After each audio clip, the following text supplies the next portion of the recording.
Assalamualaikum warahmatullahi wabarakatuh. Saya Nuria Vina Wahidah, mahasiswa Program Studi Ekonomi Islam Universitas Islam Indonesia, akan mempresentasikan artikel ilmiah yang sudah saya buat guna untuk memenuhi tugas ulangan akhir semester Matkul Bahasa Indonesia di semester 3 ini. Artikel ilmiah yang saya buat berjudul Kedudukan Pasar Modal di Perekonomian Indonesia. Istilah pasar modal sudah tidak asing di telinga masyarakat. Namun, banyak masyarakat yang belum mengetahui secara mendalam tentang apa itu pasar modal.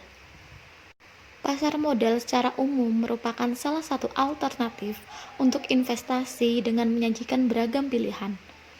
Pasar modal sendiri masih terlalu asing bagi sebagian masyarakat. Kesan susah dipelajari dan rumit dalam berinvestasi membuat pasar modal jarang dilirik oleh investor konvensional. Topik yang akan saya bahas pada presentasi kali ini meliputi pasar modal itu sendiri, apa yang ada di dalam pasar modal, yang kedua yaitu sifat dasar pasar modal, yang ketiga pelaku pasar modal, dan yang terakhir manfaat pasar modal. Yang pertama, saya akan membahas tentang pasar modal. Mengenal pasar modal. Pasar modal secara umum adalah suatu sistem keuangan yang terorganisasi, termasuk di dalamnya adalah bank-bank komersial dan semua lembaga perantara di bidang keuangan, serta keseluruhan surat-surat berharga yang beredar. Menurut Undang-Undang Nomor 8 Tahun 1995 tentang pasar modal, yang dimaksud pasar modal adalah suatu pasar yang mempunyai kegiatan melakukan penawaran umum dan perdagangan efek yang melibatkan perusahaan publik serta lembaga yang berkaitan dengan efek. Penjual dalam pasar modal merupakan perusahaan yang membutuhkan modal yang disebut emiten, sehingga mereka berusaha untuk menjual efek-efek di pasar modal. Sedangkan pihak yang ingin membeli modal di perusahaan yang menurut mereka menguntungkan disebut investor. Yang kedua, sifat dasar dari pasar modal. Yang pertama yaitu mempertemukan pembeli dan penjual. Di pasar modal, pembeli dan penjual pada dasarnya juga bertemu layaknya pasar tradisional pada umumnya, tetapi melalui jasa perantara perdagangan efek. Yang kedua, skema pasar modal adalah perdagangan modal. Sebagai sebuah pasar, tentunya harus ada yang diperdagangkan. Di dalam pasar modal yang diperdagangkan adalah surat-surat berharga seperti saham atau obligasi. Yang ketiga yaitu pasar modal adalah sarana berinvestasi yang aman dan legal bagi investor. Di dalam pasar modal, seorang investor harus bertindak selayaknya seorang pembeli yang harus jeli dan seksama sebelum memilih untuk menjatuhkan pilihan akan membeli barang yang mana dan dari pedagang yang mana. Bila terjadi kerugian atau kesalahan seperti misalnya investasi yang tidak meningkat atau uang yang tidak berputar, hal ini kembali lagi terletak pada kejelian dan pengalaman investor itu sendiri. Pelaku pasar modal meliputi mereka yang melakukan investasi, siapa lagi kalau bukan investor.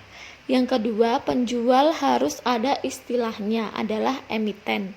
Yang ketiga, agen penjualan ibaratkan saja seperti distributor. Yang keempat, penjamin emisi atau underwriter. Yang kelima, penengah dalam sebuah hubungan bisnis atau wali. Yang keenam, lembaga para wali amanat sebagai guarantor atau penanggung. Yang ketujuh, broker terlibat untuk kepentingan pihak lain. Dan yang kedelapan yaitu administrasi dilakukan oleh BAE, Biro Administrasi Efek. Nah, sekarang kita akan membahas manfaat apa saja yang didapatkan dari pasar modal. Manfaat dari pasar modal sendiri bukan semuanya untuk investor, tapi manfaat pasar modal sendiri ada manfaat yang bagi negara, bagi investor, bagi masyarakat, dan bagi emiten sendiri. Saya akan menjelaskan satu persatu manfaatnya. Apa sih manfaat pasar modal bagi negara? Yang pertama, pasar modal adalah salah satu sumber pendapatan negara yang paling penting. Yang kedua, pasar modal membantu negara dalam menjalankan roda perekonomian. Yang ketiga, negara bisa memantau transaksi modal. Yang keempat, memantau perusahaan yang berlaku sebagai emiten. Yang kelima, menarik investor asing agar ikut menanamkan modalnya di dalam negeri. Yang keenam, memantau kinerja dan aktivitas pihak asing yang berkontribusi di dalam pasar modal. Dan yang ketujuh, yaitu tempat bagi negara untuk menjual wurat berharga kepada investor. Manfaat pasar modal bagi investor yang pertama yaitu tempat menanamkan modal untuk mendapatkan keuntungan. Yang kedua, pengelolaan yang profesional dan transparan bisa meminimalisir resiko investasi. Yang ketiga yaitu mencari keuntungan dan dividen. Yang keempat, dapat mengambil alih kepemilikan suatu perusahaan. Yang kelima, memperluas jaringan bisnis. Yang keenam, sebagai tempat jual beli instrumen modal. Dan yang ketujuh yaitu memiliki hak suara pada rapat umum pemegang saham. Pasar modal juga memberikan manfaat bagi masyarakat, yaitu menambah lapangan pekerjaan pastinya, dan yang kedua merasakan manfaat dari produk suatu perusahaan. Yang ketiga, mempermudah dalam mencari barang konsumsi.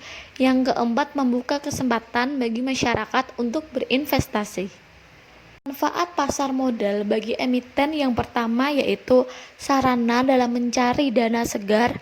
Yang kedua, mengurangi ketergantungan kepada bank. Yang ketiga, mempermudah perusahaan untuk ekspansi usaha. Yang keempat yaitu meningkatkan produktivitas. Kesimpulan dari artikel ilmiah yang sudah saya buat ini yaitu pasar modal secara umum adalah suatu sistem keuangan yang terorganisasi, termasuk di dalamnya adalah bank-bank komersial dan semua lembaga perantara di bidang keuangan serta keseluruhan surat-surat berharga yang beredar. Pasar modal memberikan manfaat bagi negara, investor, masyarakat, dan emiten. Pasar modal bisa jadi satu sarana investasi yang aman dan menguntungkan bagi seseorang karena semua transaksi dan sistem yang berjalan bisa dipelajari dan ada aturan yang jelas. Di dalam pasar modal, seorang investor harus bertindak selayaknya seorang pembeli yang harus jeli dan seksama sebelum memilih untuk menjatuhkan pilihan akan membeli barang yang mana dan dari pedagang yang mana. Itu saja presentasi yang bisa saya berikan. Saya berharap presentasi saya ini bisa bermanfaat dan menambah wawasan bagi kalian yang menonton video ini. Kalau ada tutur kata yang salah, saya mohon maaf yang sebesar-besarnya. Wassalamualaikum warahmatullahi wabarakatuh.